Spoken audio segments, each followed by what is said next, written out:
Oğuz Xanyň görüşleriniň esasynda parahatçylygyň külli adamlar üçin belli bahasynyň ýoklugy hakynda görünýär. Ýa-i hökümdarlyk, peýkam, ilçi diýip hasap edilipdir. Türkmen halkynyň milli lideri, Türkmenistanyň halk maslahatynyň başlygy Gurbanuly Berdimuhammedow.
Gadymiyetden usoluk, şan şöhrady pederleriň, açyp taryhyň gatlaryny jümmüşinde asyrlaryň.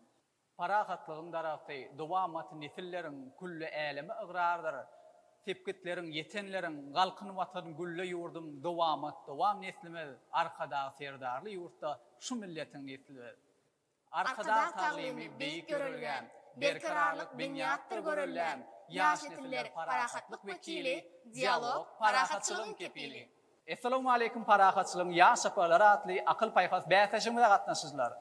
Berkarar döwletimiziň täze ýanynyň gaqyş döwrüniň arkada serdarly Bagtyar Ýaşar ýylynda hormat prezidentimiz arkada serdarymyzyň alyp barýan taýyk tagallalar netijesinde tutuş şygary biz ýaşlara başlanyň ýylymyzyň her bir pursatynda biz ýaşlara okumaga, öwrenmäge, döretmäge, bilimde açyk görkezmäge giň mümkinçilikler döredilýär.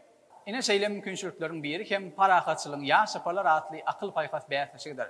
Gahryman arkadamyzyň ýörüýte karary esasynda Türkmenistanyň Daşary işleri ministrliginiň Halkara gatnaşyklary institutyna açylan ýaş diplomatlaryň mektebi tarapyndan gurulýan bu bäsleşigiň esas maksady geljekde ykbalyny halkara gatnaşyklaryna we diplomatiýa bagyşlajak, geljekde watansöwji ýaşlar bolup ýetişdirmek maksady bilen geçirilýär. Gadim Hytaýdan Nil derýasynyň boýnydan dünýäniň iň gadim medeni ojaklaryny türkmeniň agyna jemleýän dialog parahatçylygyň kepili Gadime ýamyň diplomatik mirasynda parahatçylyk medeniýeti atly umumy şygar asynda geçirilýän akyl paýhas bäsleşigimiziň parahatlyk daragty nesiller dowamaty atly temasy boýunça geçiriljek ikinji mewsümniň final oýunyna başlaýarys.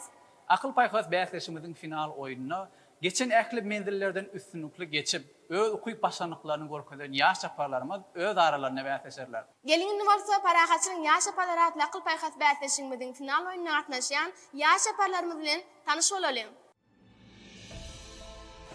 Ihlas Halif Maýa Kuly Wadynyň Türkmen Milli Konserwatoriýasynyň ýanynaky ýörüýte saatçylyk mektebi internadynyň 11-nji synp okuwçysy. 2020-nji ýylda parahatçylygyň ýaş şaparlary atly akyl paýhas bäsleşiginiň 1-nji mewsüminiň ýeňijisi. Parahatçylygyň ýaş şaparlar adly akyl paýgat bäsleşiginiň 2-nji möwsüminiň 1-nji ýarym final oýunynyň ýeňijisi. Mekan Agahanow, Aşgabat şäheriniň 16-njy orta mektebiniň 11-nji synp okuwçysy. Parahatçylygyň ýaş şaparlar adly akyl paýgat bäsleşiginiň 2-nji möwsüminiň 1-nji ýarym final oýunynyň ýeňijisi. Guljan Serdarowa, Mar welaýatynyň Mar şäheriniň ingliz tili we insançylyk uğurlu okuw derslerini çuňlaşdyrylyp öwredilýän ýöreteleşdirilen welaýat mektebiniň 10-njy synp okuwçysy. Parahatçylygyň ýaş şaparlar adly akyl paýgat bäsleşiginiň 2-nji möwsüminiň 1-nji ýarym final oýunynyň ýeňijisi.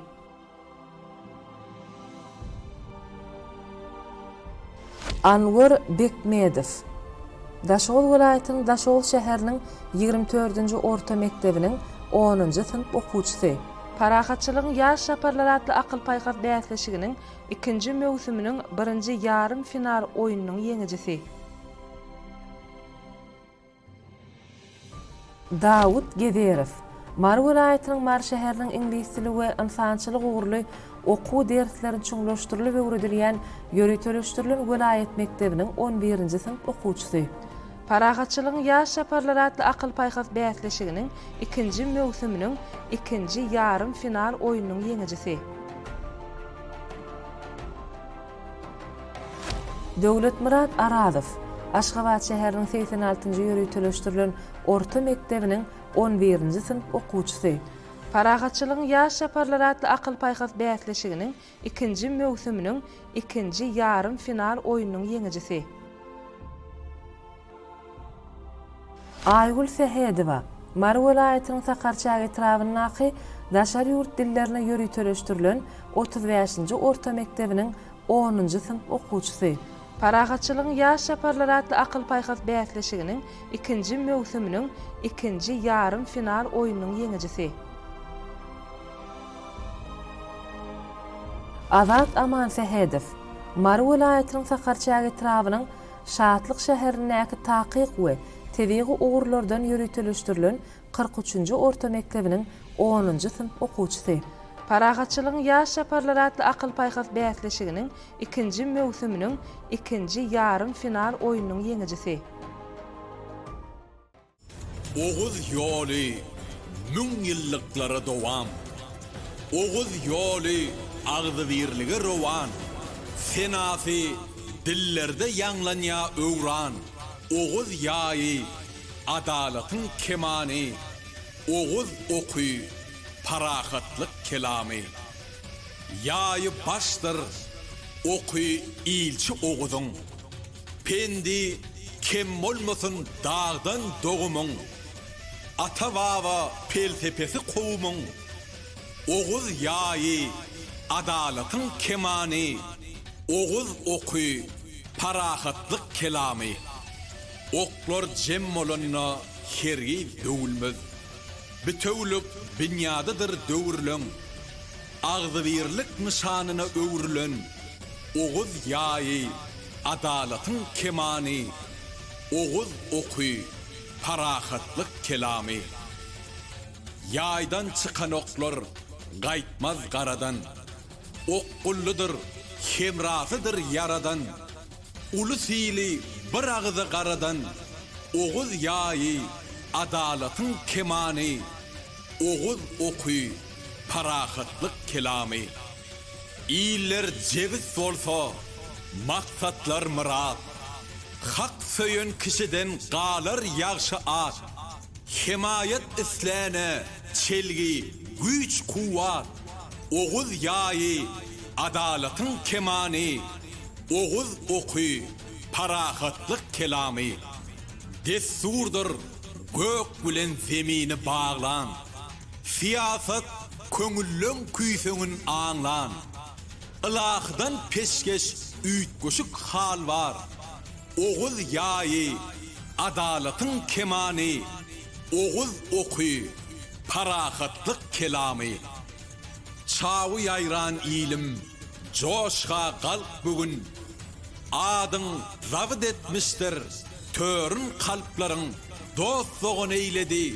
dünya halkların arka dağın insan perver kelami oğuz yayi adalatın kemani.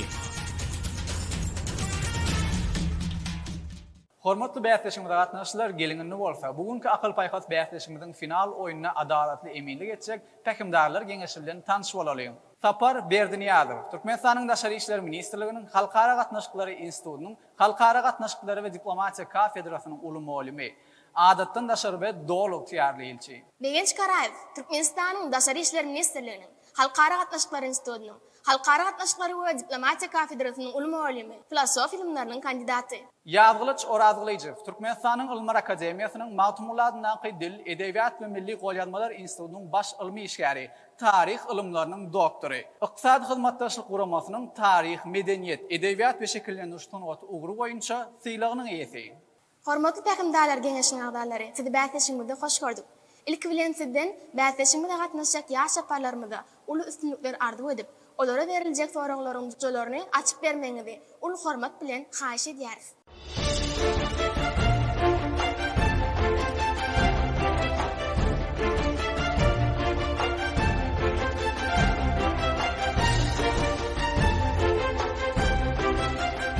Gadarly ýaşlar, gadarly okuwçylar, gahraman akadabyň ýöretme karary esasynda zehinli ýaşlary ýüze çykarmak maksady bilen Türkmenistanyň Daşary işler ministrliğiniň Halkara gatnaşyklar institutynyň garamagyny hereket edýän ýaş diplomatlarynyň mektebi tarapyndan gurnulan paragatçylygyň ýaş saparlara atly akıl paýhas bäsleşiginiň bu ýylky mewsumynyň final oýunyny başlaýarys. Bugünkü oýunumyzda gatnaşan mektep okuwçylarynyň ählisine uly üstünlikler ýar bolmagyny, täkimdarlaryň geňeşiniň adyndan tüýüs ýürekden arzu edýär. Hormatly akıl paýhas bäsleşigimizde gatnaşyjylar, geliňini bolsa akıl paýhas bäsleşigimiziň birinji menziline başlaýyn. Final oýunumyzyň birinji menziliniň sowallary gadymy türkmen we Xitay döwletleriniň daşary siýasatyna we diplomatiýasyna bagyşlanýar.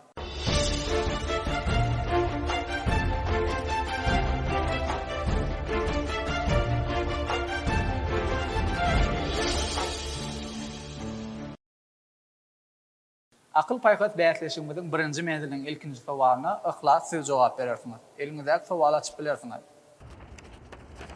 İkinci sowalnama. Gurun edilýän Xitay imperatory döwlete dinç bermegiň zerurdygyny aýdyp, mundan beýlek hunlara garşy harby hereketleri etmejekdigini we öňkü hereketler üçin hem çuňmur gynanýanlygyny belläpdir. Gurun edilýän Xitay imperatory kim bolupdyr we näme sebäpden hunlara garşy harby hereketlerini togtatypdyr? Menin pikirimçe, şol imperator Han imperiýasyna bir altyn asr döwrü diýip atap edilýän döwürde dolandyran uji bolup, şol hunlara garşy hereketleri inni togtatmak kararyna gelipdir. Sebäbi ondan öňkü alınıp barlayan uruşlar döwleti halysy adadypdyr we döwletiň içinde iqtisadi taýdan çöküşlik emele gelip başlapdyr we halkyň içinde bir näçe sorgunçluklar ýa çykypdyr. Mundan başga şol döwürde Dunçu diýilýän adam, ýani Konfusiýaçylyk taglimatyny öğretýän adam şol döwürde bir maslahatçy bolup işläp, inni şolara garşy uruşlaryň alyp barmalylygyny, hunlaryň hiç ýagdaýda tabyn bolup, olaň ýerlerinden hem ýöretde ekonomik bir hasar bolmajakdygyny aýdypdyr we şonuň netijesinde uji hunlara garşy hereketi togtadypdyr. Berekella ahlas berilen sowala dol we dürüst ýagdaýda jogap bermek başardyňyz şeýle hem Oğuz Xanyň altyn peýkamyna nasip boldyňyz.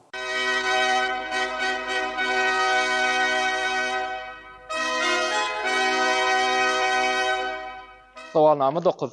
Xitay filosofi modi, haýsy siýasaty bir dermanyň kömegi bilen dürli keseller bejermäge çalışýany deňäpdir we bu usul bilen keseller bejerip bolmaýandygyny aýdypdyr. Şoxtay filosofi Mozi'nin diyen siyaseti Xitay imperiýasynyň daşary ýurtlary alyp baran söwüşleri çäresizligini barada aýdypdyr. Ol şu söwüşleriň daşary döwletlere hem öz ýurduna hem kömek etmeýändigi barada ýazypdyr. Berekella mekançy soragyňyza dogry jogap berdiňiz we Oğuz Xanyň altyn peýkamyna münasip boldyňyz.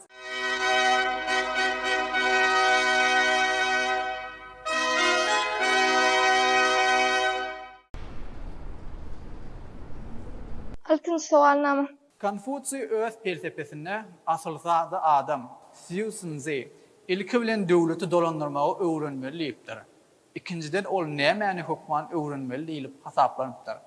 Konfutsiy öz felsefesinde asylzady adam diýip ilçini suratlandyrýar Asasada adam birinciden döwlet dolandyrma öwrenmeli bolupdyr. Soňundan şo baran ýurdunda hökümdarlyň adyndan gürlenne şo hökümdarny utandyrmazlyk ýazatlar bilmeli bolupdyr. Guljan gaynan sohsuz berilen sowala näde doğru jogap berdiňiz? Bizim sowalymyzyň doğru jogaby bolsa, haçanda, ýagny Konfutsiy öz felsefesini belläp geçişi ýaly. Asylda adam ilk bilen döwleti dolandyrmaga öwrenmeli. İkinciden bolsa ol diplomatiýa synowatyny el almagy başarmaly.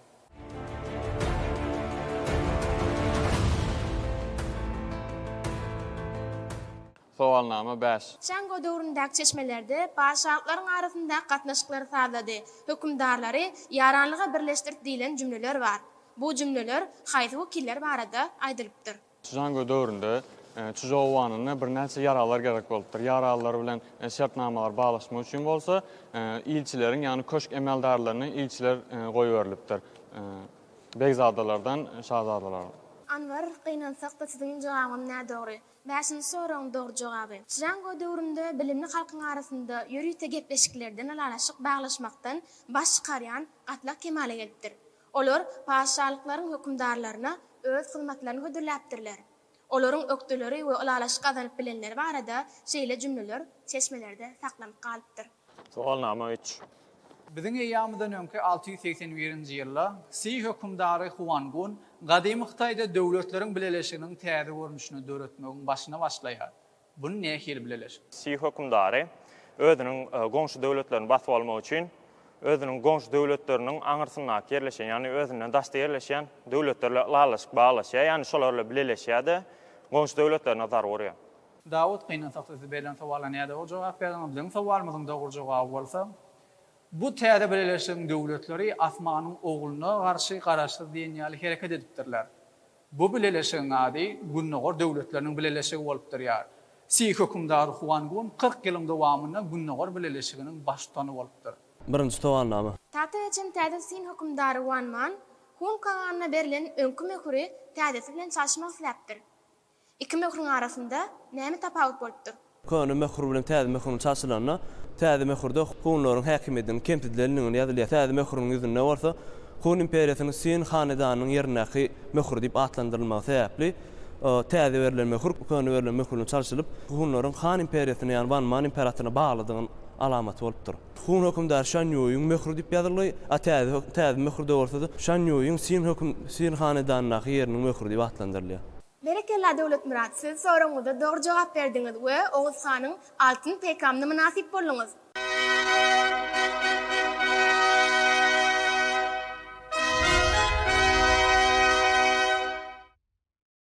Yedinci soalnama.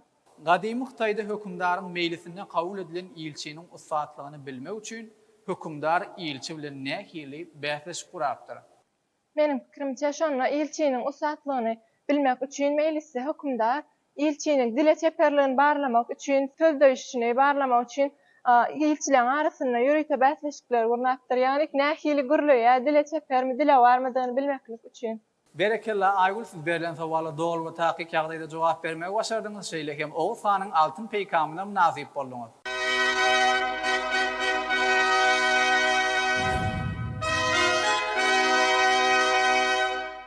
Soğalnama 8.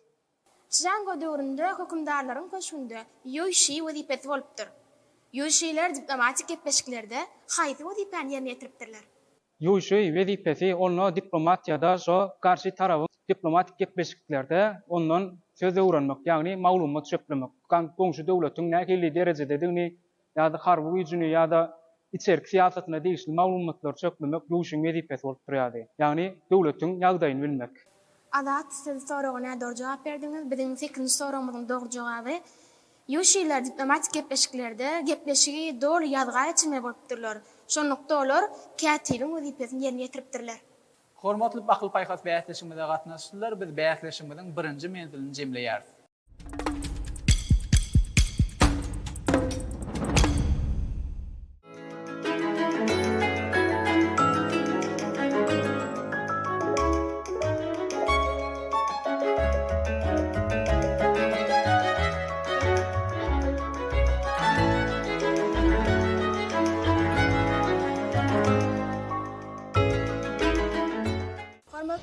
Çekilişimde gatnaşçylary akıl paýhas oýnamyzyň ikinji mendiniň sowallary gadymy derýa aralygyndaky döwletleriň we gadymy sırdaşlar fiýatyna we diplomatiýasyna başlanýar.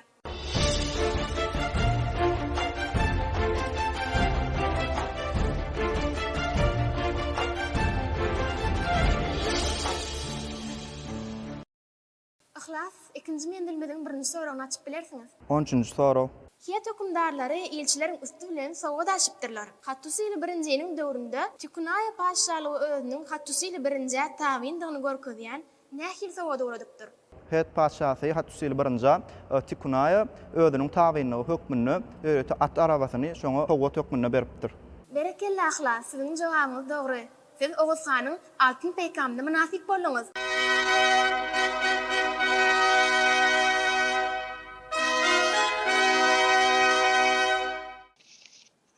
Soragan väş. Assiriyalılar tarapından çalt habarları getiren kallapularyň, ýagny çaparlaryň işini ýeňilleşdirmek üçin ýörüýte döwlet ulgamy döredilipdir. Hatda wagtyň geçmegi bilen şeýle ulgamlar Pars döwletinde, Rimde, Bizantiýada, soňlugyny Seljuk türkmenleriniň döwletine hem bolupdyr. Ol nähil ulgamdy? Gadim Asiriyada hem hatlary we başga da sowgat we başga hatlary çalt getirmek üçin ýörüýte bir ulgam döredipdir. Olara hallapurlar diýipdir. O hallapurlar olanda çaparlar bolupdyr. Şo çaparlar öz hatlaryny, zatlaryny çalt getirmek üçin ýörüýte ýollar ýatylypdyr. O ýollarda garadan olaryň atlary ýa-da şo baran haýwanlar zatlary dinjalar ýani ýörüýte ýataklar goýulypdyr. Özleri hem dinjalt biler ýani jaýlar hem gurulypdyr. Şeýlelik bilen olar wagt-wagtyna öz atlaryny çalyşyp ýetişdirler, özleri dinjalt ýetişdirler we şeýlelikde olar haty ýa-da başatyň beren zadyny başga ýerlere çalyp ýetiripdir. Berekella mekan siz berilen sowala dogry we dürüst ýagdaýda jogap bermek başardyňyz şeýle hem Oğuz Hanyň altyn peýgamyna münasip boldyňyz.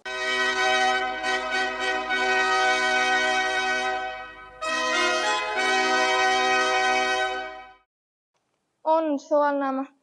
Elçilerin diplomatik eldegirilmesindigi barada Kizwatna paşasy Paddatişu bilen Hiyet paşasy Xantiliniň arasynda ähname kabul edilýär. Diplomatik eldegirilmesindigi hakyndaky ähnamada nämeler beýan edilipdir? İkisiniň arasyndaky şertnamada men pikirimçe şo elçileri eldegirmesizlik bolup durşol döwürde ýagny meselem Kizwanta şahsy Het paşasyna elçi goýberenni Het paşasy onu eldegirmeli. Onsoň Het paşasy Kizwanta ýurduna elçi goýberenni Kizwanta ýurdam Het paşasyna eldegirmesiz bolupdyr. Berekella Uljan, siz soraňyza dogry jogap berdiňiz we Oğuz Hanyň altyn peýgamyna münasip boldyňyz.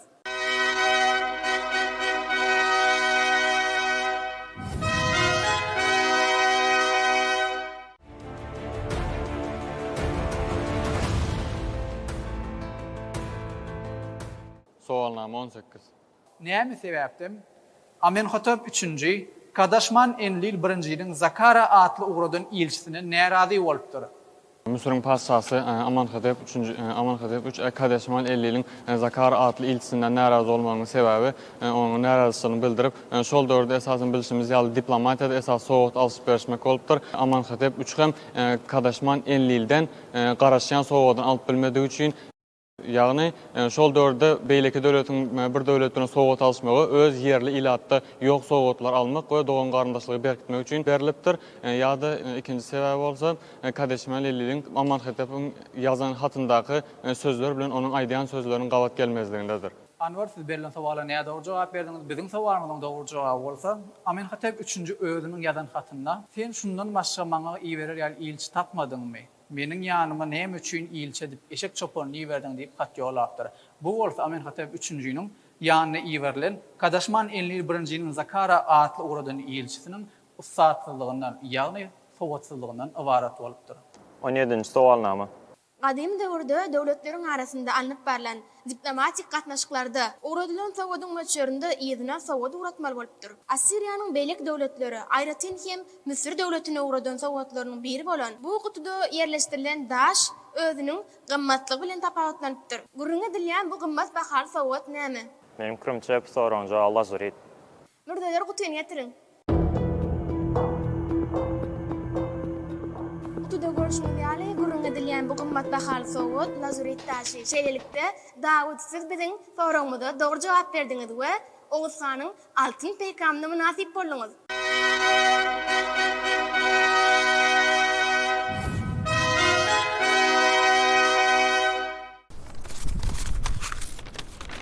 Sowalnama onur. Yahudy padşahı Ahaz özünün tabiinligini bildirip ýörüýte haýyş bilen öz ilçisini Het padşahı Tiglat-Pileser 3-nji köşküni uradypdyr. Ol näme haýyş bilen ýüzlenipdir? Yahudi padşahı Ahaz, Het imperatory Hattusiliwçe özünün ýagny ýakyn undurdaky ýerlerde Palestina we Israil padşahlyk Yahudiler özüne taýin etmek üçin töwessül barýanyny aýdýar we oňa şulara garşy men halat et we men saňa taýinligini bildirýär diýip aýdýar. Döwlet mäseleleriniň beren jogabı bilen bagly biz häkimdarlar geňeşine ýyldanýar. Muradın beren jogabyna esasy aýdylan torlayan jogap bol dogry aýtdy. Sebäbi ol şu döwletler ýeňmekde kömek sorap haýyş etdir diýdi. Bu gawat gelýär, dogry jogap. Şoň üçin muny dogry diýip hasaplasa bolar. Döwlet häkimdarlar geňeşiniň karary esasyna siz berilen sowala dogry jogap berdiňiz we o sanyň altyn peýkamyna munasyp boldyňyz.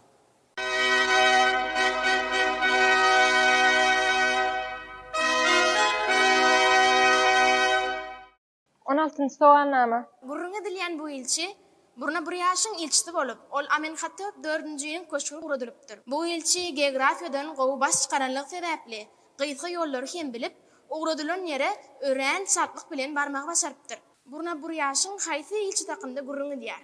Bu ýerde bir ýaşyň Amenhatep 4-njiň gyzyna sowgat iýberen ilçisi bolan, şimdi şu gap hakynda gurrun gitýän bolmaly. Berekelle aýgol, siz biziň soragyňyza dogry jogap berdiňiz we Oğuz hanyň altyn peýkamyna munasyp boldyňyz.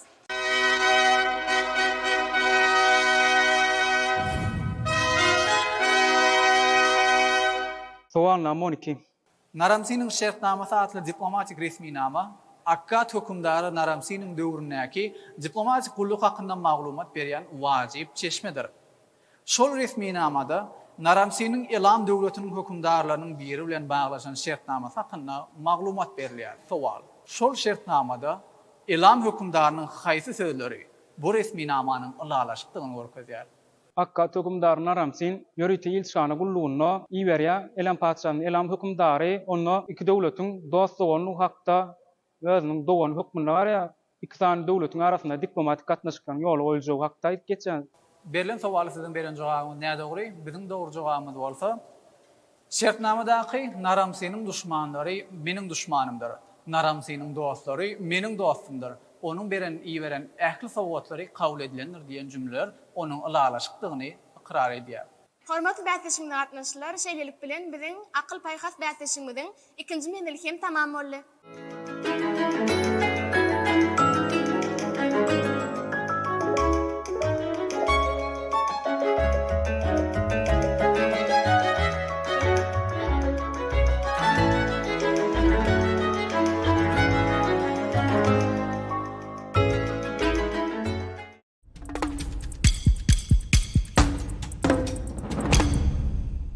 Dear participants, now we are starting our third round. This round will be held in English. Hormatly akyl paýhas bätleşiminde gatnaşyjylar, biz akyl paýhas bätleşiminiň 3-nji menziline başlaýar. Bu menzil siziň dil okuýup başarnyklaryňyzy barlamak üçin ingliz diline geçirilir. Menziliň ähli sowallary siziň okuw kitabyňyzdan alynan we siz her bir soragy ingliz diline okap, türkmen diline terjime etmeli we ingliz we türkmen dillerine jogap bermeli.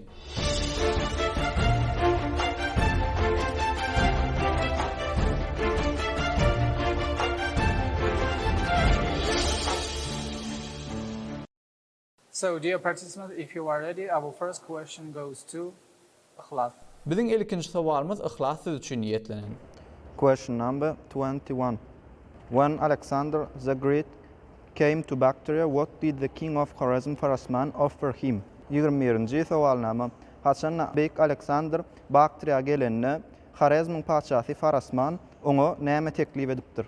When the Alexander Great came to Bactria, Farasman, the king of Khwarezm, offered to Alexander that if Alexander want to go to Khwarezm, Farasman, or show the way, if Alexander want, he can give to Alexander camels and horses. Alexander Makedonski Bactria gelenne Khwarezmyň padşahy Farasman oňa şu Khwarezme özüniň istese ýol görkezmäge adamlary berip biljekdigini we şonu Khwarezme eltip biljekdigini teklip edipdir we olaryň batyrlygyna haýran alan Alexander şolara garşy uruş etmekden boyun toglapdyr we arasynda parahatçylyk gazandypdyr.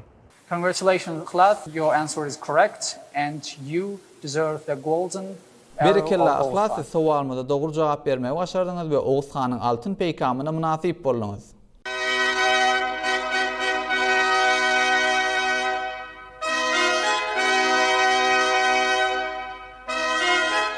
Question number 19. Why did the relationship between Fratus II and Sak tribes break down in the 2nd century BC? Sovalname 19. Näme üçin biziň eýamyzdan 2-nji asyrda Fratus II bilen Sak taypalary bir-biriniň aragatçylyk arasyny bozdular? I think that Fratus II broke down the relationship with Sak tribes because of he wanted to gain more territory from Sak tribes. Meniň pikirimçe Fratus II Sak taypalaryny yerlerini basıp almak istedi. Unfortunately, Mekan, your answer is incorrect. Gynançykda Mekan şuň jogabyň nädogry? Bu soragyň dogry jogaby egerde ol selekilere garşy döwüş diňiş kazanyn bolsa, sak taýpalaryna andan oljanyň ýartyny bermeldi. Ýöne ol bereniň wadasyny ýerine ýetirmedi. Question number 22. After this victory, the borders of Parthia were moved westward, but later, due to international situation, the Persian agreed peace contract. Even this contract envisaged 40 years. Why kind of contract is being talked about? Bu ýeňişden soň Parthia Günatara süýşýär. Şol döwürde Parthia bir döwlet bilen şertnama baglaşýar. Bu şertnama 40 ýyllyk möhlet bilen baglanşylýar. Bu şertnama Hayfi döwlet bilen baglanşylýar. Hayfi şertnama barada gurrun gitýär. The agreement was Parthian and Rome emperors in 122 and 162. Bu şertnama Rim bilen Parthiýanyň arasyna baglanşylýar we biziň eramyzyň 120-162-nji ýyllaryna 40 ýyllyk goňşuçylyk gatnaşyklar üçin baglanşylýar. Guljan, congratulations. Your answer is correct, and you deserve the golden arrow of Oğuzhan. Berekella Guljan, siz soğalmada doğru cevap bermeye başardınız ve Oğuzhan'ın altın peykamına münasip boldunuz.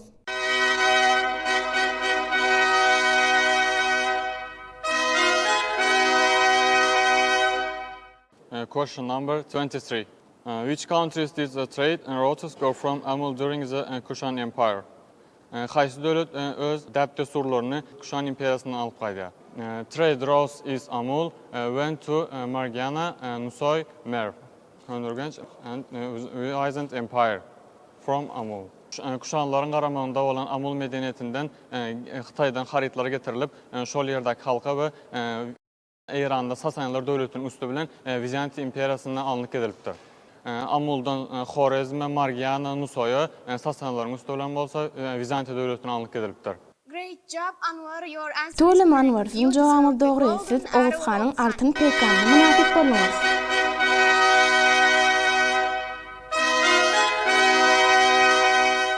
Question number 26. In which year did the great migration to the west happen? Soalnama 26.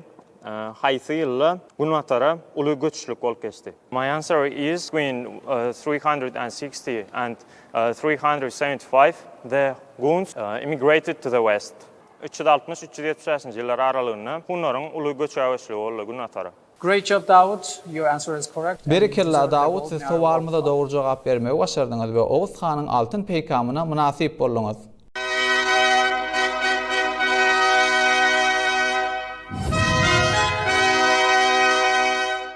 Question number 27.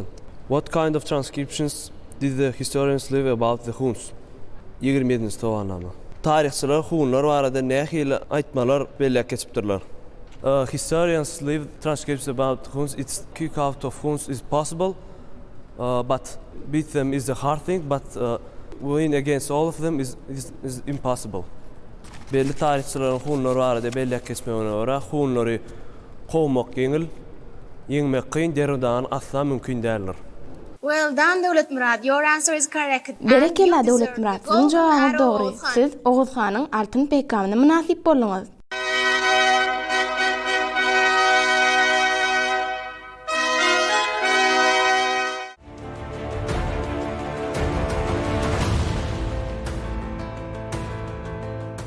Question number 24. What kind of battle strategy did the Huns use to win the war in 200 BC? 24-nji sogalnama.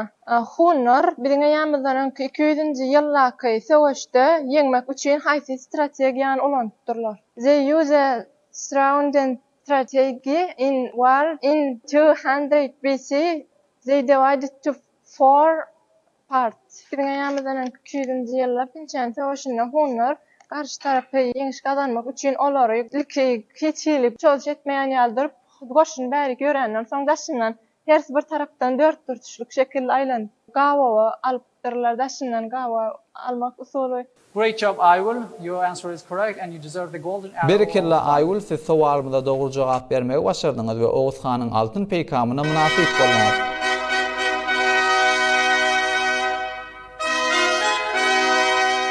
Question number 20. When Alexander came to Nisa, which diplomatic method did he use to attract the local people to his state? Alexander Makedonski Nusoya baranna nähili diplomatik yol bilen onu özüne tayin etdi. Alexander wore local dresses. Alexander Makedonski yerliler özüne çekmegini esasan şu eşigine Avropalı wasy bilen birlikde Gunnawar wasyna gatışdyrdyr. Şeýdip yerliler Nusoyň ýylaty Alexandra gurrumsuz ýagdaýda tayin bolýarlar.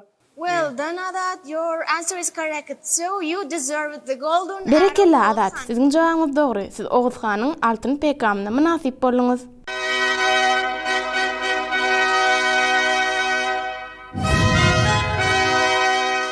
Dear participants, the third round of our game has Hormatly finished. bäsleşik gatnaşçylar, biziň 3-nji mendilimiz kem tamam boldy.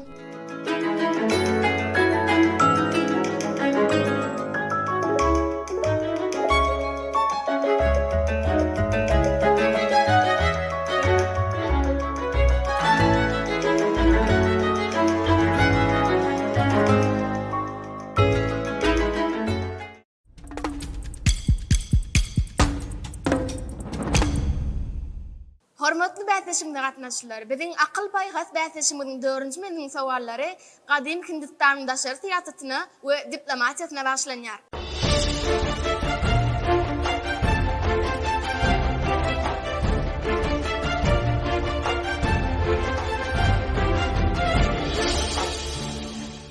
Ahlas, 4-nji mendiliň 1-nji sowalyny açyp bilersiňiz. 35-nji soraw. Mauryalar döwleti 1-nji Sarynyň dolandyran döwründe Ptolemeyler bilen diplomatik gatnaşyklar ýola goýupdyr.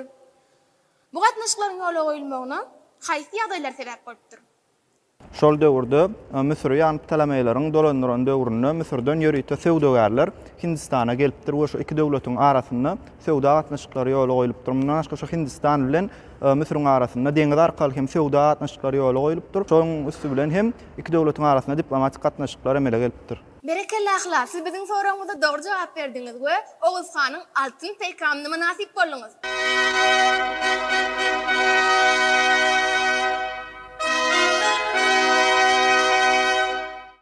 Sonra 34. Selevkilerin we Mauryaların arasında parahatçylykly ılalaşyk netijesinde taraplar nämelere eýe bolupdyrlar? Bu ılalaşykda haýsy tarap utuşly çykdyr? Selevkiler ve Mauryaların arasında parahatçılık alaşmasında Selevkiler hasem köp olardan peýda görtürler mükadden. Mekan gynansaňyza berilen sowala näde dogry jogap berdiňiz? Benim sowalymyzyň dogry jogaby bolsa, Selevkiler bilen Mauryaların arasynda ılalaşyk netijesinde Chandragupta Selevke 500 taň söwüş pilini berýär. Selef bolsa Hindi derýasynyň günwataryna ýerleşen ýerleriň uly bölegini Chandragupta berýär. Netijesi Chandragupta bu ılalaşyga laýaklykda utuşly çykýar. 36-njy sowalnama. Ashokanyň alyp baran daşary siýasatynyň esasy aýratynlygy näme bolupdyr? Onuň bu siýasatynyň medeni diplomatiýa bilen nähili baglanşygy bar? Men pikirimçe Ashokynyň alyp baran daşary siýasatynyň aýratynlygy dostluk gatnaşan döwletlerine kasamy pal bolupdyr. Guljan, siz soragyňyza ýalňyş jogap berdiňiz. Biziň 34-nji soragyňyzyň dogry jogaby Ashoka dürli döwletlere dini maksatly wekilletleri uradypdyr. Bu bolsa Aziýa tebitinde Hindistanyň medeniýetiniň täsirini güýçlendiripdir. Sowalnama 33. Alexander Makedonski Hindistana ýürüýüş edende onu Hindi paçalyklary güýçlü döwletiň daşyna mandal felsefesi esasyna jemlenip koalisiýa emele getiripdirler. Güýçlü merkezi döwleti Grekler tamin edende beýleki ownuk ýaran döwletler näme edipdir? Hindistanda Mauriler döwletinde esasy bir näçe onluk döwletleriň arasynda esas paşa saýlanyp, onu rajalar hereket etdirler. Rajalarda atı boyna güdürmek däbi atı däp destur edip, bir ýylyň dowamında bir atı eldekleşdiripdirler. Soňra hem şol at haýsy döwlet, haýsy rajanyň ýerine aýak bassa, şol hem esas raja saýlanypdyr. Sizin beren jogaňyz näde dogry? Biziň sowalymyzyň dogry jogaby bolsa, şol ownuk döwletleriň hökümdary Aleksandr Makedonskiň ýanyna sowgat serpaýly bardylar. Netijede Aleksandr olary öz ýerlerine vassal, ýagny öz tabiýyny hökmüne seredipdir. 28-nji sowalnama. Strabon, Hindi hökümdarynyň haýsy Rim imperatoryna goýberen ilçilik hakynda aýratyn belleýär. Bu ilçiligiň aýratynlygy nämede? Bu sowalyň jogaby, ýagny haýsy imperator diýip sorany men pirimçe Octavian August diýip jogap berýän we Hindistan bilen Rim arasynda sowda satygy işlerine hem de belki ähli ýagny meden diplomatiýa işleriniň alyp barlandygyny görkezýär. Dawud'un beren jogaňyz babatda biz peýgamberler geňişine ýüzlenýäris. Davud'a verilen soruda esasen iki bölükten duruyor. Birinci bölüğün esası bölük diye olur, ikinci bölüğün kömekçi bölük deyip olur, has anıklayıcı. Şurtay nazardan seyredilenine Davud ilk bilen doğru cevap verdi. Sebebi ol imperatorun adı Octavian August idi. İkinci bölüğün aydınlarına ol nämede olsa uğurdaşırak cevap verdi. Medeni gatnaşyklarga ulaşdyrmak üçin diýdi de, ýöne onu anyk aýtmady. Elbetde bärde belli bir çylşyrmylyk bar. Jogabyna seretseňiz o taýda has anyk görkezýär, esasan sowgatlar görnüşinde. Şunukdan nazarda seredemizde sowgat bermegi nämede bolsa şu ýurdun milli aýratynyny görkezýän sowgatlar hökmünde bolany şu meden diplomatiýa ýakyn diýip aýdyp bolar belli bir derejede. Şoň üçin munyň jogabyny kabul etse bolor diýip hasaýp edýär. Sebebi imperator August hem de medeni çäklerdäki sowgatlar diýip aýdyp bolar. Şoň üçin kabul edip bolar, dogry diýip. Dawud peýgamberler geňişigiň beren jogaňyzy dogry diýip kabul etdiler. Siz Oğuz hanyň altyn peýgamberyna münasip boldyňyz.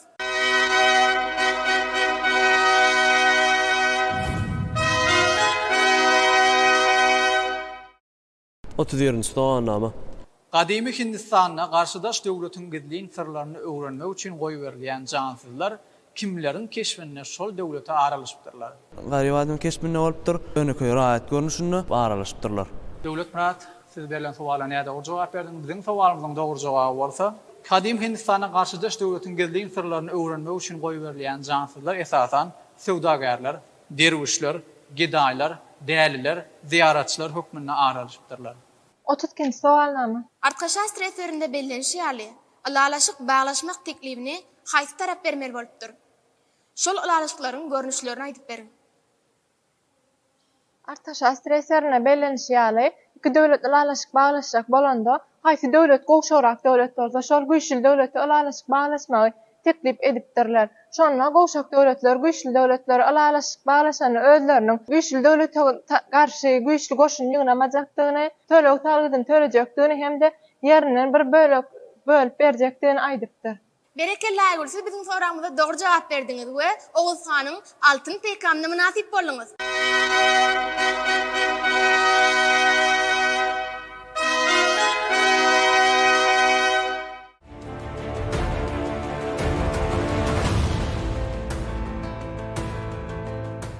Sowalnama 29. İlçi uğradylan ýurduna barmak üçin bir näçe döwletleriň serhedinden geçmeli bolupdyr. Ol şol döwletleriň serhedinden nädip geçipdir? Bilşimiz ýaly ilçileriň uzak ýolçyny, ýani goňşy ýurtlara ilçi hökmüne gidenlerine, olar ellerine ilçidigini görkezýän, ýani goňşy döwleti ilçi hökmüne barýanlygyny tasdikleýän bir belgisi bolmalygyny. Ýani şol elde girmezlik hukugynyň baglygyny hakda bir belli bir nişany bolmaly. Yani goňşy döwlete baranna oň elde girmezlik hukugyny saklar ýaly. Hiç kim oňa adar berip bilmezligi ýakdy. Berekelle adat siz berilen sowala dogry jogap bermegi başardyňyz şeýlekem Oğuz hanyň altyn peýgamberyna münasip boldyňyz.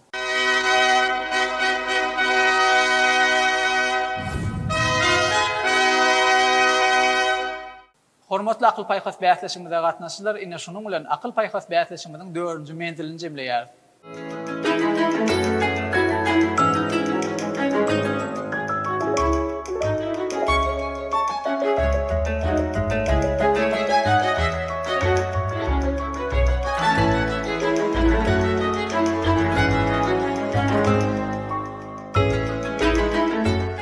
Hormatly akıl paýhas bäýatleşmede gatnaşylar, geligini bolsa bäýatleşmediň şu ýerine. Akıl paýhas bäýatleşmediň final oýunynyň 4 menziliniň netijelerini yglan etmek üçin häkimdarlar geňeşine uly hormat bilen söz bereliň.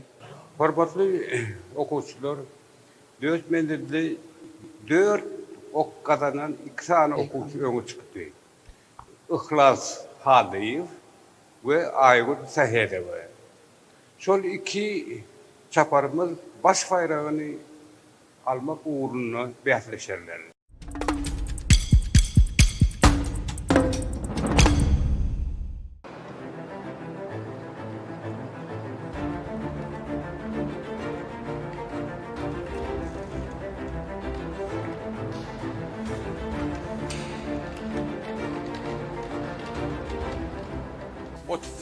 Soru. Bu Xitay filosofi ve akıldary ilkinji bolup insanperwer, hoşniyetli goňşuluk gatnaşyklary hakyndaky doktrinany öňe sürüpdir. Bu akıldar kim? Ihlas meselenin jogabyny dinleýär. Bu akıllar biziň eramyzdan 5-nji asyrlarda ýaşap geçen Sun Tzu bolmaly. Aýul dinleýär. Mening pikirimçe bu Xitay akıldary Konfusiy bolmaly. İki ýaşap aramadan berilen suwala näde ol jogap berdiler? Bizim soragyňyzyň dogry jogaby. Biziň ýamyzdan öňkü 479-381-nji ýyllarda ýaşap geçen Xitay filosofy Mozi ilkinji bolup insanperwer, hoşniyetli goňşuluk gatnaşyklary hakyndaky doktrinany öňe sürüpdir.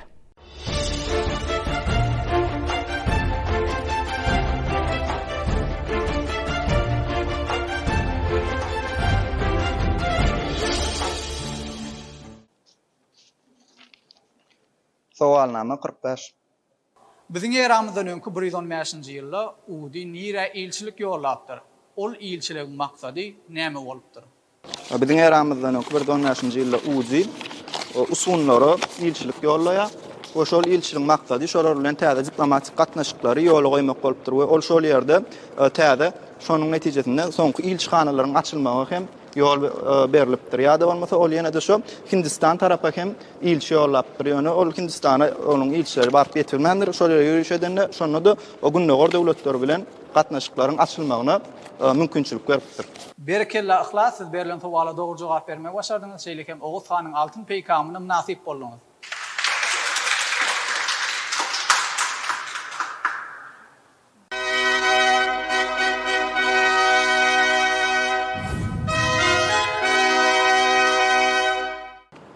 Soğanlama. Gadim Xitaydaky Suzunxian mektebiniň ady näme manyny aňladypdyr we bu mektep nähili hünärmenler taýýarlapdyr? Mening pikirimçe Gadim Xitaydaky Suzunxian mektebi ilçiler taýýarlaýan mektep diýme aňladypdyr. Bu mektepde esasan ilçiler daşary siýasaty alyp barmaly adamlar taýýarlanýardyr. Aýul, siz biziň soragyňyza näde dogry jogap berdiňiz? 40-njy soragyň dogry jogaby. Bu mektebiň ady döwletleriň arasynda döredilen ýaranlygyň iki görnüşiniň adyndan gelip çykypdyr. Ýagny Suzun, demirgazyk günorta ýaranlyk we Hen, günnäger, günmatar ýaranlyk diýme aňladypdyr. Bu mektep hökümdarlar üçin daşary siýasat işinde maslahatçylar taýýarlapdyr.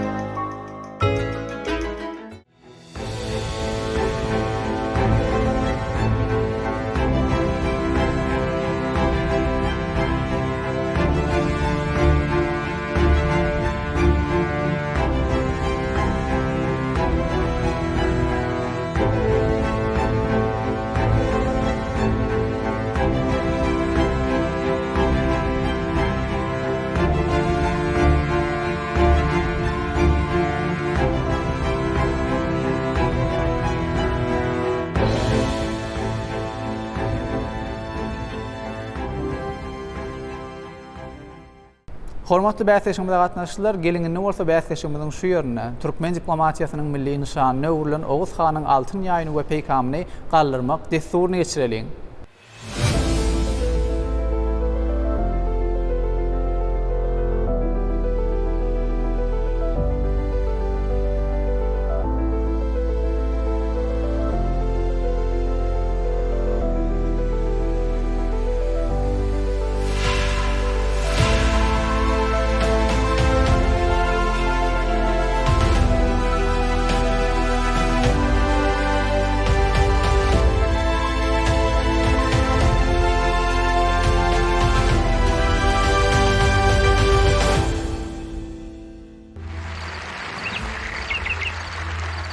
Hormatly akıl paýhas bäsleşiminde gatnaşylar geliňinde bolsa da waramyzyň şu ýerine akıl paýhas bäsleşiminde üstünlikli çykyş edip, ýeňiji bolan mekdep okuwçylarymyzy yglan edeliň.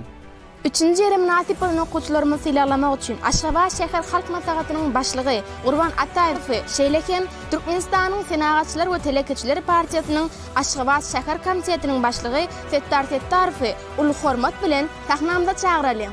Akıl paýhas bäsleşiminiň 3-nji ýeri bilen Aşgabat şäheriniň ýöreteleşdirilen 16-njy orta mektebiniň 11-nji sinip okuwçysy Mekan Aghan sylalanýar.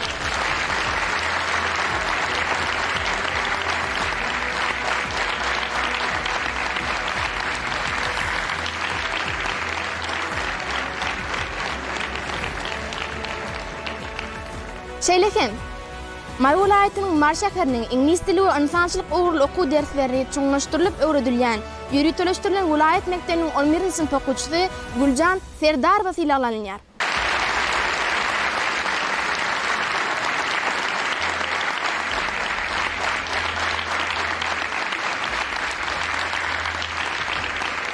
Akıl paýhas bäsleşiminiň 3-nji ýerine Daşowut welaýatynyň Daşowut şäheriniň 24-nji orta mektebiniň 10-njy sinip okuwçysy Anwar Bekmedow sylalanýar.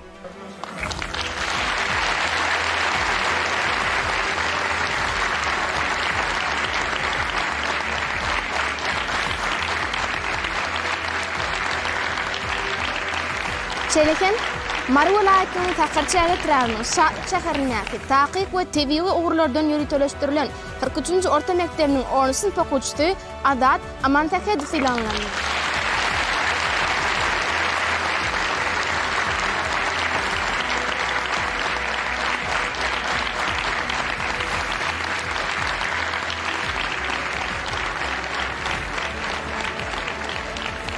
Hormatly dawaramda gatnaşylar, ikinji ýere münasip bolan okuwçylarymy sylamak üçin Türkmenistanyň Ilmlar Akademiýasynyň Mawtumul Dil, Edebiýat we Milli Goýazmalar Institutynyň baş ilmi işgäri, tarih ilmläriniň doktory, ykdysady hyzmatdaşlyk guramasynyň tarih, medeniýet, edebiýat we şekilleniş sunuwaty ugur boýunça sylagynyň eýesi Ýazgylyç Orazgylyjew. Şeýlekem Türkmenistanyň Daşary işler ministrliginiň Halkara gatnaşyklary institutynyň uly mowlumy, adatdan daşary we dowlat tiýarly ilçi Sapar Berdiniýaz we uly hormat bilen tahnamda çagyralym. Hormatly dawran gatnaşyklary bäsleşiminiň 2-nji ýeri bilen Mar welaýatynyň Mar şäheriniň ingliz dili we insançylyk ugurly okuw derslerini çuňlaşdyrylyp öwredilýän ýöreteleşdirilen welaýat mektebiniň 11-nji sinip okuwçysy Dawud Gezer sylalanýar.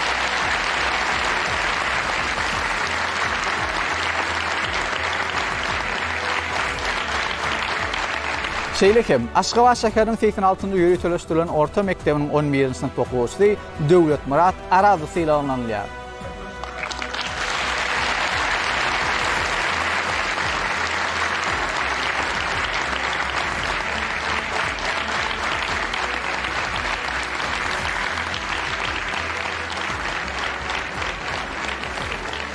Dawramyň şu ýerinde birinji ýere münasip bolan okuwçymy sylamak üçin Türkmenistanyň Daşary işler ministrliginiň Halkara gatnaşyklary institutynyň Halkara gatnaşyklary we diplomatiýa kafedrasynyň müdiri, tarih ilimläriniň doktory, professor, adatdan daşary we dowlat tiýarly ilçi Amanyl Rahmanow uly hormat bilen tahnamda çagyralym.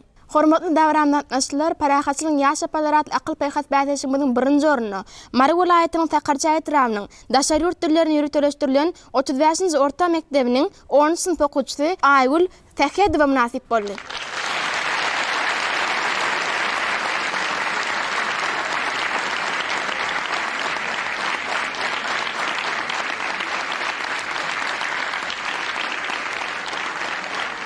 Hormatly dawaramda gatnaşyklар, garaşylýan pursat hem gelip ýetdi. Parahatçylyň ýaş japarlary atly akıl paýhas bäsleşiminiň 2-nji mewsumynyň final oýunyna ýeňiji bolan şeýlekem baş baýragy münasip bolan okuwçymyzy sylamak üçin Birleşen Milletler Guramasynyň bilim, ilim we medeniýet boýunça guramasy bolan UNESCO-nyň işleri bara Türkmenistanyň milli toparynyň jogapkar sekretary, Türkmenistanyň gahrymany Çınar Täjin Rustem wany uly hormat bilen sahnamda çagyralym. Akıl paýhas bäsleşiminiň baş baýragyna, şeýlekem göçme kubogyna eýe bolan okuwçymyz Maýa Kuliýewa adyndaky Türkmen Milli Konserwatoriýasynyň ýanynaky ýörüýte saatçylyk mektep internatynyň 11-nji sinip okuwçysy Ihlas Haliýew parahatçylyň ýaş japarlary atly akıl paýhas bäsleşiminiň baş baýragyna, şeýlekem göçme kubogyna münasip boldy.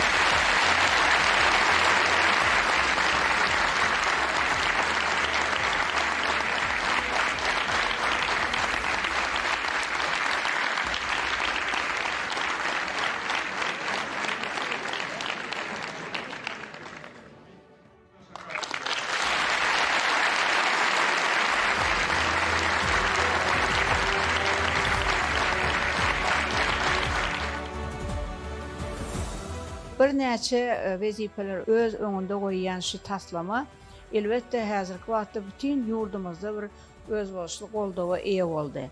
Ne şunky ajaýyp pursatda men şunun ýaly şu taslamany elbetde bezeýän, ony bir gyzykly bir taslama öwürmekde oňa gatnaşýan okuwçylaryň gatyly ähmiýeti bar. Okumak üçin, öwrenmek üçin, söýen hünerini el almak üçin şeýle mümkinçilikleri döredip berýän şunun ýaly kaşan ajaýyp binalarda okap bir sowatly adamlar bolup näçe dillerde gürläp bilýän döwlet işgäri bolup yetişmek, diplomat bolup yetişmek ýaly mümkinçilikleri döredýän gahrman arkadaly serdarymyzy tüm sürekden alkışlarymyzy aýdýarys. Goý gahrman arkadaly serdarymyzyň janlary sag bolsun. Döwlet üçin, halkymyz üçin, ýaşlarymyz üçin alyp barýan şeýle uly tutumly işleri el madama üstünlük hem rowaçlyklara beslensin.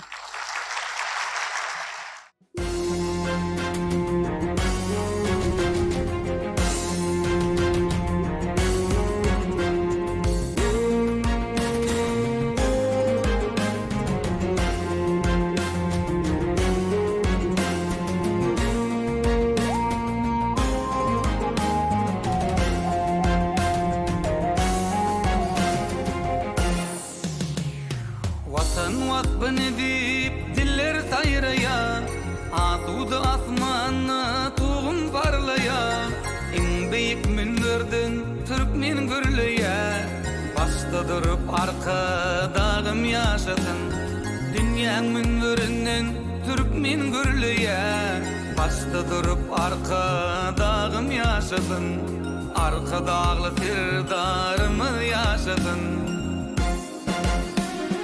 Arkadağlı firdarımı yaşasın Halkarada doğanlık ötsün gül açsın Arkadağlı firdarımı yaşasın Arkadağın baygadı dünyaya ulaştın Türkmenin adını tarihe yazın Bizim milli liderimiz yaşadın Arkada firdarlı Türkmen yaşları Ötüşleri rovan bulup yaşadın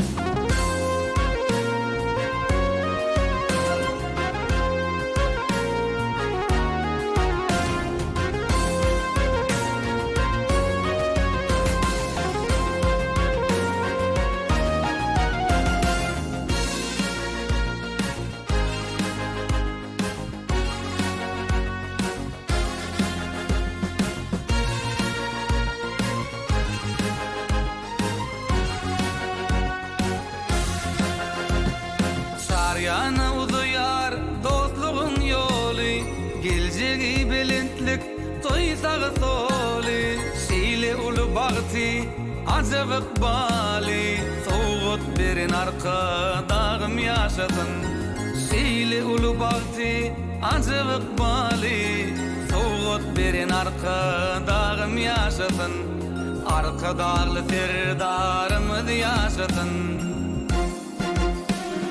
Arkadağlı serdarymyz yaşasın Halkarada doğanlyk ötsün gül açsın Arkadağlı serdarymyz yaşasın Arkadağın baygadı dünyaya ulaşsın Arkadağlı serdarymyz yaşasın Halkarada doğanlyk ötsün gül açsın Arkadağlı serdarymyz yaşasın Arkadağın baygadı dünyaya ulaşsın Türkmenin adını tarihe yazın Bizim milli liderimiz yaşasın Asırlardan asırlara yankılıp Arkadağın kıvamatı yaşasın Arkadağlı firdarımız yaşasın Bizim milli liderimiz yaşasın Hormatly davaramly gatnaşçylar, ene şunun bilen Paragatçylyň ýaş apalar atly akıl paýhat bätleşigimiň 2-nji mewdunyň final önüken geçirip torýarys. Davaramyň şu ýerinde Paragatçylyň ýaş apalar atly akıl paýhat bätleşigimiň gurnama ýardym beren hemayetkarlygymyzda, hususan Türkmenistanyň Ilymlar Akademiýasynyň Magtumradyndaky Dil Edebiýat we Milli Golýazmalar Institutyna Türkmenistanyň Magtumradyndaky ýaşlar uramasynyň merkezi geňeşine Türkmenistanyň Milli Ýaýatçylyk Federasiýasyna Türkmenistanyň Senagaçylar we Telekeçiler Birleşmesine, Awadan hal açyk görnüşli paýdalar jemgyýetine, Aýdyň Ýejeler Hojalyk Jemgyýetine, Ekolog taýdyň arasynda Bergkraft kagazlar öndürýän 7 dogan hususy karhanasyna, Muhammed Balkan Hojalyk Jemgyýetine, Ýüpekçi Hojalyk Jemgyýetine, Ardyly Ada Hususy Karhanasyna, Şeýlekem Türkmenistanyň telewiziýa, radio gepleşikler we kinematografiýa baradaky döwlet komitetynyň mirasçyly ýylymyna özümiziň hoşallygymy bildirýär. Goý bizi okumaga, öwrenmäge, zihimizi açyp görkezmäge giň mümkinçilikleri döredýän. Şeýlekem bizi ähli uğurlardan nusgalyk bolup durýan gahrman arkadamyzyň, şeýlekem peder pendine eýerip halkymyzy ýagty geljege sary alyp barýan arkadagy serdamynyň janlary sag, başlary dik tutýan tutumly işleri elmydama rowaşyklara beslensin. Gepleşik alyp bardy. Türkmenistanyň Daşary işler ministrliginiň, Halkara Atnaşyklary institutynyň, Halkara Atnaşyklary fakultetining 4-nji ýyl talyby Kuwat Mehmedow. Şeýlekem Türkmenistanyň Daşary işler ministrliginiň, Halkara Gatnaşyklary institutynyň, Halkara Gatnaşyklary fakultetining 3-nji ýyl talyby Akgözel Rasulowa. Ýene ýaşy günler diýdarlaşýançak, hoş, sag bolun.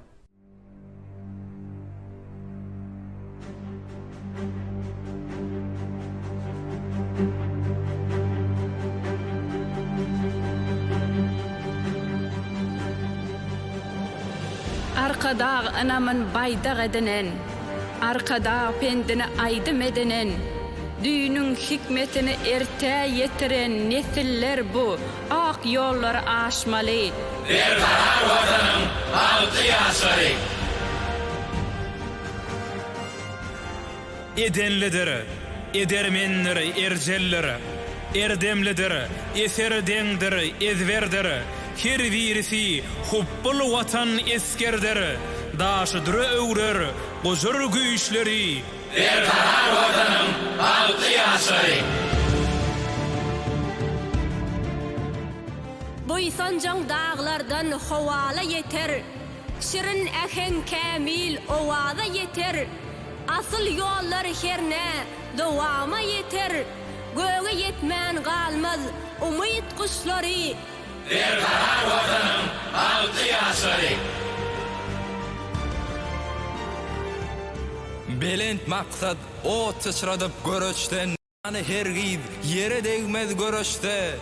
Köňli hyjy içre, süňňi huruşdan, altyn medal beder, gapak döşleri.